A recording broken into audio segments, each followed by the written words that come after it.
Hey guys, let's make a drink and talk about the Tissot Seastar 1000. Now, I'm a fan of the Manhattan cocktail, but today I want to spice it up a little bit. I picked up this bottle of Nocino from Watershed Distillery here in Columbus, Ohio at our most recent Store 5A watch event. So I'm excited to try that. Let's give it a go.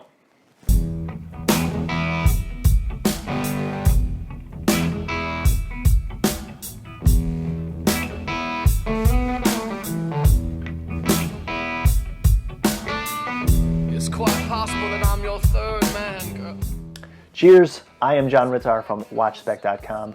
Today I want to talk about the Tissot Seastar 1000 Powermatic 80. This video will highlight the key points of this watch.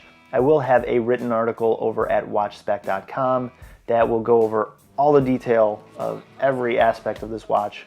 So I'll leave a link to that in the notes below. Please check that out.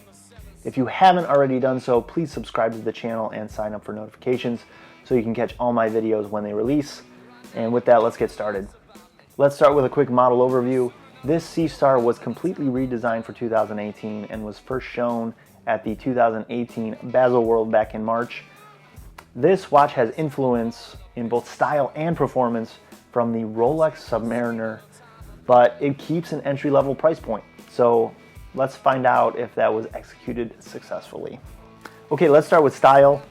This watch is quite sophisticated for a 300-meter diver. For the dimensions, we have a 43-millimeter diameter case, which is a little bit of a larger watch, but it actually wears somewhat slim at only 12.7 millimeters thick. Not unreasonable for a dive watch. The case has a lightly brushed finish with the exception of the groove that runs along the side of the case, as well as the top surfaces of the lugs, which is intended to play into the look of the bracelet. The case back has a glass window to display the beautifully engraved Tissot Powermatic 80 automatic movement. The lugs are slender, but they're long, leading to a 47.3 millimeter lug-to-lug height, and the lug width is 21 millimeters for the bracelet. The dial may remind you of a Rolex Submariner. It's black with white and silver accents, arguably the most versatile color scheme for a watch. The black dial has a light sunburst effect, which actually makes it look like a deep charcoal in some lights, which is very cool. My favorite part of the dial are the hour markers. These are applied to the dial, so they are raised off the dial for an awesome visual effect that also helps the eye when catching the time at a quick glance. These are white markers with a very sleek, polished silver outline or casing along the sides. The triangle shape at 12 o'clock and the rectangular shapes at 3, 6, and 9 o'clock provide great orientation reference. I really like how Tissot made the date window at 6 o'clock in a way that it blends perfectly into the main dial without any framing or outline. This really helps with the clean look of the dial. The white printing on the dial is also very simple and clean, with small tick marks along the outside and the minimal text that's included on the dial. The fewer words on this dial is one aspect where the Seastar actually outshines the Rolex. Less is more in my opinion. So it lists the simple Tissot 1853 below 12 o'clock, Seastar Powermatic 80 in a unique font above the 6 o'clock date window, and Swiss made in small text straddling the 6 o'clock marker. The hands are also simple on this watch, with the hour and minute hands possessing a fat pencil shape, both white loom filled and edged in polished silver. The second hand is a thin stick shape with a small lollipop loom circle on the pointer side, but it applies a block T to the counterbalance side that it honestly looks cheesy in my opinion. The bezel is a beautiful black ceramic with the markers formed right into the ceramic rather than engraved in. That's very important for this watch since the numbers on the bezel are almost obnoxiously large. With this design, the numbers disappear in the reflection when looking at a slight angle, so even though these are very bold markings, the bezel still looks classy. The glass is a quality scratch-resistant sapphire, perfectly flat, and the edge lines up perfectly with the edge of the bezel for a very sleek look. The crown is placed at 3 o'clock and protected by these crown guards, which are one of my favorite aspects of this watch actually, and that may be because they remind me of the crown guards on the Rolex Submariner, the way they jut off the case sharply. But these crown guards are also a classic characteristic of a dive watch. The 21mm band is a dressy 5-link stainless steel bracelet, almost a Royal Oak style, for lack of a better description. The links alternate between brushed and polished, which looks great, and it has solid end links, and the clasp is a brush deployment style with fold-over safety clasp. Overall, this is a very classy watch, especially for a 300-meter diver. And you can see the influences from an Omega Seamaster or Rolex Submariner especially. And with the black dial, it's so versatile that you can wear it from a casual environment all the way up to a formal event with no issue. It really is a fantastic looking watch. Okay, let's talk comfort. The comfort of the Seastar is not perfect. I mentioned the 43mm diameter. This does wear large, and it's made worse by the crown and crown guards that stick off the side. It's not terrible even for those like me who wear a watch lower on the wrist, but it's something to be aware of. If you're the type of person who wears the watch higher on the wrist, it's probably a non-issue for you. The bracelet links have great fluidity in the way they contour around the wrist, but there's almost zero flex laterally in these links, which can make the bracelet wear a little stiff. Lastly, for the bracelet, I have no issues with this pulling on my skin or my hair. Even though the diameter is on the larger side, this wears thinner than you'd expect based on that 12.7mm thickness, so it will slide under the cuff without too much trouble. The weight of this watch is 6.3 ounces or 180 grams. That's the equivalent of 32 US quarters if you wanted to gather those up and check the weight. It's a decent weight, but it's definitely not unreasonable for a dive watch. So I mentioned the comfort it's not going to be perfect on the Seastar, but the negatives I mentioned, they're actually pretty minor. Personally speaking, after wearing this for a while, I don't even really notice many of those issues.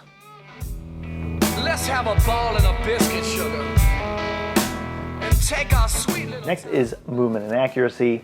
Inside the Seastar, we have the Swiss-made Tissot Powermatic 80 movement. The 80 being the number of hours in the power reserve, which is very impressive.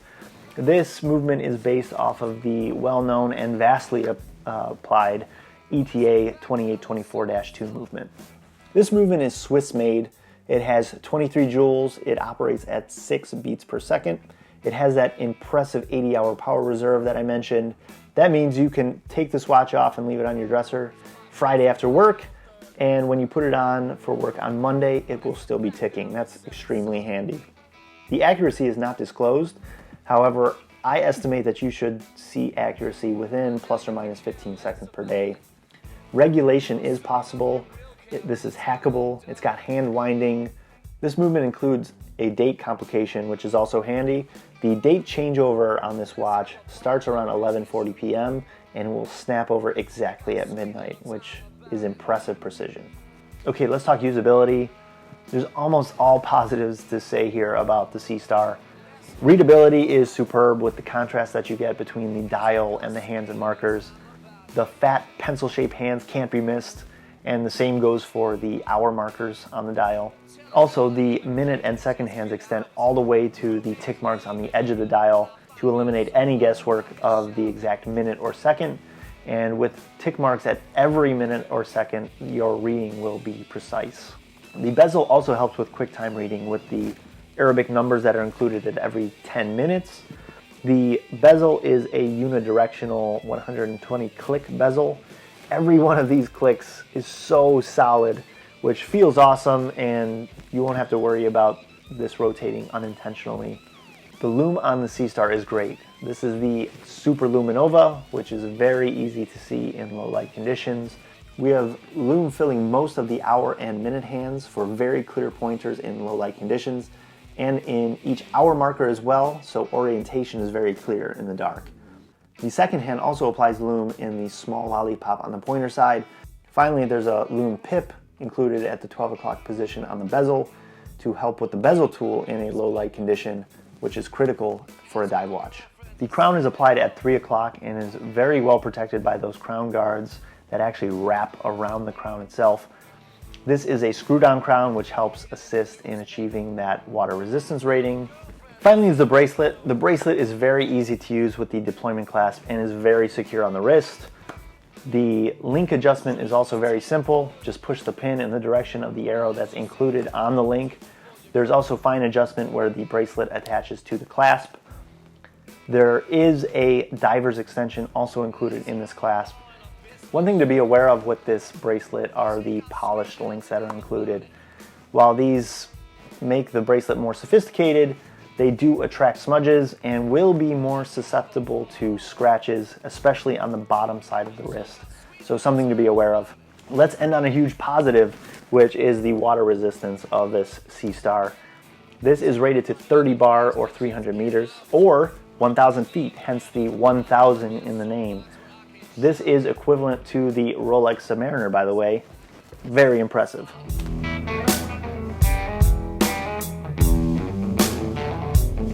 Okay, let's end on value and verdict. The Tissot Seastar is an impressive watch. Is it as perfected as a Rolex Submariner or an Omega Seamaster? No, it's not. But it's obviously influenced by these watches. It's a larger watch at 43 millimeters, so comfort's not going to be perfect. But Tissot did a really good job balancing that diameter with some of these more sophisticated touches to make it as versatile as it is to work all the way from formal to casual wear. While this may not live up to the Rolex, it's also not at the Rolex price point. The Rolex comes in just shy of $10,000, where the Seastar comes in below $700. Little bit of a difference there in price.